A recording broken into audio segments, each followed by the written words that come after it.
তোমার সাথে আমি আর থাকবো না, বুঝতে পেরেছো? এখন আমি পুরনো হয়ে গেছি না, 10 বছর হয়ে গেছে বলে এখন পুরনো হয়ে গেছি। আজকে যা একটা হয়েই হবে, আর মনে ছাড়বো আমি আজকে মেয়ে দুটোকে নিয়ে আমি বেরিয়ে যাবো ঘর দিয়ে, বুঝতে পেরেছো? আমি থাকবো না এখানে, ডিভোর্স দেবো আমি তোমাকে, আমি থাকবো না।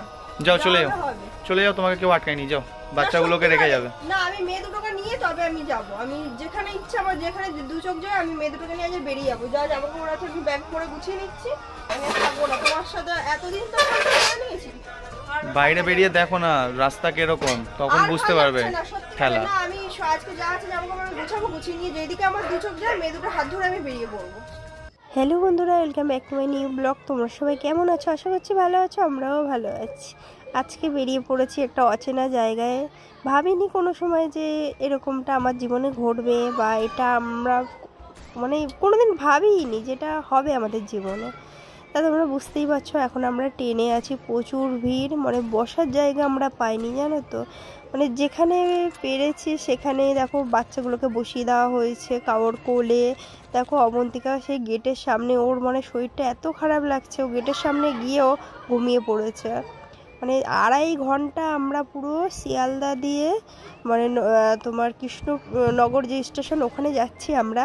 তা এতক্ষণ আমরা পুরো জানো মানে এত ভিড়ের মধ্যে এত চাপাচাপি, দাঁড়ানোর জায়গা নেই, ওর গায়ের ওপর ওর গায়ের ওপর ঝগড়া হচ্ছে, মানে ঠিক মতো দাঁড়ানোর জায়গা পাওয়া যাচ্ছে না। তা সবাই চাপাচাপি করে যাচ্ছে, আর প্রচুর কষ্ট হয়েছে আমাদের সবার, মানে পা তো পুরো একদম ব্যথায় ছেড়ে গেছে, মানে এতটা ভিড়। তারপরে স্টেশন থেকে তো আমরা নেমে গেছি, এবার নেমে মানে ভাবতে পারিনি যে এরকমটা আমাদের সাথে হবে, মানে বাধার পর বাধা হচ্ছে আমাদের সাথে, জানো। মানে একটা বাধা পার করে আসতে না আসতে আর একটা বাধা সামনে এসে পড়ে যাচ্ছে। ট্রেনে তো তোমার প্রচুর ভিড়, কষ্ট করে যাওয়া করে আমরা এলাম, আসার পরে একটাও গাড়ি আমরা পাচ্ছি না, মানে তোমার 200-300 জনের লাইন, কোনো মানে গাড়ি নেই, সেই দাঁড়িয়ে আছি আমরা সবাই গাড়ির জন্য। মানে এত কষ্ট হয়েছে, আমরা ভাবছি ভগবান কি আমাদের পরীক্ষা নিচ্ছে। তারপরে তো গাড়ি একটা পাওয়া গেল, তো ওর কোলে জানো এরমভাবে আমরা গাড়িতে করে এসছি। মানে এত একটার পর একটা বিপদ আমাদের সাথে হচ্ছে, বলে না ভগবান না চাইলে কিছু হয় না। তা আমরা গেছি, মানে আমাদের পরীক্ষাটা নিচ্ছে, ভগবান তো নিশ্চয়ই আমাদেরকে ডেকেছে, সেই জন্যই আমরা যেতে পেরেছি, নাহলে যেতে পারতাম না। দেখো আমার বড় জামাইবাবু পুরো দাঁড়িয়ে, তোমার কৃষ্ণনগর থেকে মানে মায়াপুর নবদ্বীপ যেতে কতটা সময় লাগে, পুরোটা দাঁড়িয়ে দাঁড়িয়ে গেছে। আমার বড় ও বসেছিল, কিন্তু জামাইবাবু দাঁড়িয়ে যাচ্ছিলো, তো আবার পরে উঠে গেছিলো, গিয়ে জামাইবাবুর সাথে না দাঁড়িয়ে দাঁড়িয়ে যাচ্ছিলো, কেন ওরও খারাপ লাগছিল না, ভাই দাঁড়িয়ে যাচ্ছে, ও বসে যাচ্ছে, ওই জন্য ও তার সাথে দাঁড়িয়ে দাঁড়িয়েই যাচ্ছিলো। তারপরে এখন আমরা চলে এসেছি হুলোর ঘাটে, এখান থেকে নৌকায় করে আমরা যাব ওই পারে তোমার মায়াপুরে। তো এইটা জানো তো আমার প্রথম নৌকায় চড়া, আমি কোনোদিন নৌকায় এখনও চড়িনি। তা প্রচুর আনন্দ হচ্ছিলো, ভাবছিলাম যে একটু জলের হাত দেবো, কিন্তু না, নৌকাটা অনেকটা উঁচু ছিল, এটা ঠিক নৌকা ছিল না, ওর মধ্যে না মোটর ইঞ্জিন লাগানো ছিল, কিছু একটা হবে, নামটা তো আমি ঠিক জানি না। তা কোনোদিন চড়িনি, নৌকাগুলো তো ছোট ছোট হয়। তা কী বলো তো, ভগবান না আমাদেরকে পরীক্ষায় নিচ্ছিল, সেটা আমরা সবাই বলছিলাম, কারণ কোনো কিছুই আমরা ঠিকঠাক পাইনি, মানে একটা কোনো সুযোগ নেই, কোনো সুবিধা নেই যে একটা মানুষ ভালোভাবে বসে বা এভাবে যায়। বাচ্চাগুলোরও যেমন কষ্ট হয়েছে, আর অবন্তিকা জানো সারা রাস্তাটা বমি করতে করতে এসছে ও, মানে ওর এতটা কষ্ট হয়েছে, ও পুরো নেতিয়ে পড়েছে, সারা রাস্তাটাও বমি করে। সকালে কিছু খাওয়া নেই দাওয়া নেই আমাদের, জানো আমরা ঠিক সকালবেলা বেরিয়ে গেছিলাম ঘর দিয়ে আমরা 6টা নাগাদ বেরিয়ে গেছিলাম, কেন 7:30 নাগাদ এরকম কিছু ট্রেন ছিল, ওই জন্য বাচ্চাগুলোকে না খাইয়েটাই আমরা চলে এসেছিলাম। তারপরে দেখতেই পাচ্ছ যে চলে এসেছি আমরা মায়াপুর। এতটা আনন্দ হচ্ছিল না দেখে, আমি সত্যি ভাবিনি যে আমি জীবনে কোনোদিন আসতে পারবো। তা ভগবান ডেকেছে বলে শিওর মানে আমরা চলে যেতে পেরেছি, না হলে আমি ভাবিনি যে আমি কোনোদিন দেখতে পারবো। তা ওয়েলকাম তোমাদেরকেও মায়াপুরে, আর আমি যেখানে যেখানে ঘুরবো তোমাদেরকে তো অবশ্যই দেখাবো, তোমাদেরও অবশ্য ভালো লাগবে। তা দেখতে থাকো আমরা কোথায় কোথায় ঘুরি বা কিছু তোমাদেরও দেখাবো, সেটা খুব ভালো লাগবে। মানে আমি মায়াপুরে 2টো ব্লগ করব, 2 দিন থাকবো। সেটা তোমাদেরকে বললাম না যে ভগবান সত্যিই আমাদের পরীক্ষা নিচ্ছে প্রতিনিয়ত। ফের এসে দেখো আরেকটা বিপদে পড়ে গেছি, আমরা কোথাও হোটেল পাচ্ছি না, জানো। আমার বোনরা ওরা 4-5 বার চলে এসছে, ওরা কিন্তু হোটেল পেয়েছে, আর আমরা এখনো অবধি হোটেলেই পাইনি। আমরা ওই জন্য করে বসেছিলাম। তারপরে খুব খিদে পেয়ে গেছিলো। এখন কটা বাজে জানো, 3টে। আর আমরা এসে কুপনটা মানে ভগবানের ইচ্ছে, ভগবানের যে প্রসাদটা এটা আমরা পেয়ে গেছি। আমার বোন বলছিল যে কুপন দেয়, মানে 1:30 অবধি কুপন দেয়, কিন্তু আমরা এখানেই এসেছি 2:30টার সময়, জানো।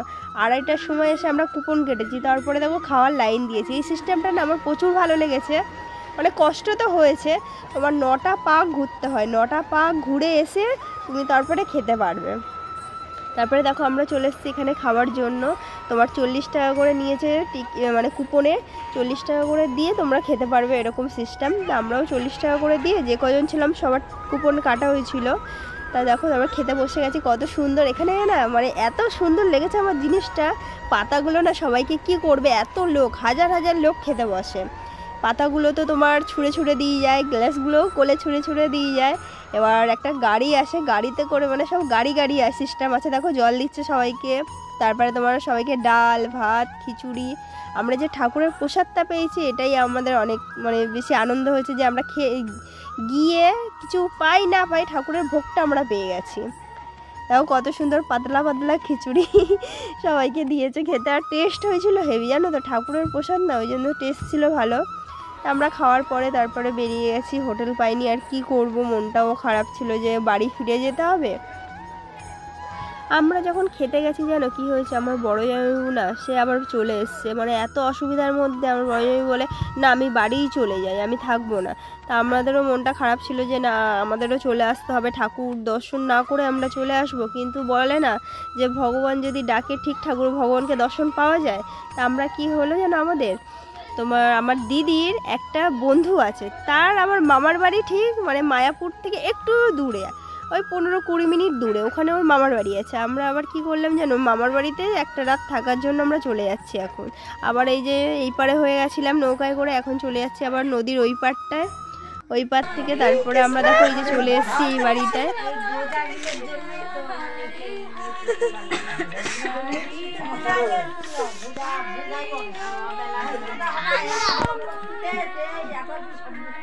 আমার বোনও না প্রত্যেক দিন যখন সন্ধে দেয় ও কীর্তন করে, ওই জন্য এখানে না মোবাইলে গান চালিয়ে কীর্তন করতে লেগে গেছে। আর ও না এমনভাবে কীর্তনটা করছে আমাদের সত্যি হাসি পাচ্ছিল, মানে একটা আনন্দের মধ্যে, বুঝেছো। তারপরে আমরা খাবার টাবার কিনে নিয়ে চলে এসেছি, কারণ এখানে তো কেউ থাকে না, বাড়িটা না পুরো ফাঁকা ছিল। মানে ভগবানের ইচ্ছে যে আমরা এখানে থাকতে পেরেছি এটাই অনেক, না হলে আমাদেরকে এই রাতেরবেলা বাড়ি চলে যেতে হতো। রাত হয়তো 1:30-2টো বেজে যেত বাড়ি যেতে, জানো। তা ভগবানের ইচ্ছে আমরা এখানে থাকতে পেরেছি, একটা রাতের জন্য হলেও থাকতে পেরেছি, এটা অনেক খুশি। তা যে যা খাওয়া হবে সেটা বাইরে দিয়ে কিনে আনা হয়েছিল, জলের বোতল, চাউমিন, রুটি। তারপরে আমরা মানে একটা খাটে চেপে চুপে 6 জন শুয়ে পড়েছি, তারপরে নিচেও। তা চলো আজকে ভিডিওটা এই অবধি, টাটা বাই গুড নাইট, আবার পরের ভিডিওতে দেখা হচ্ছে।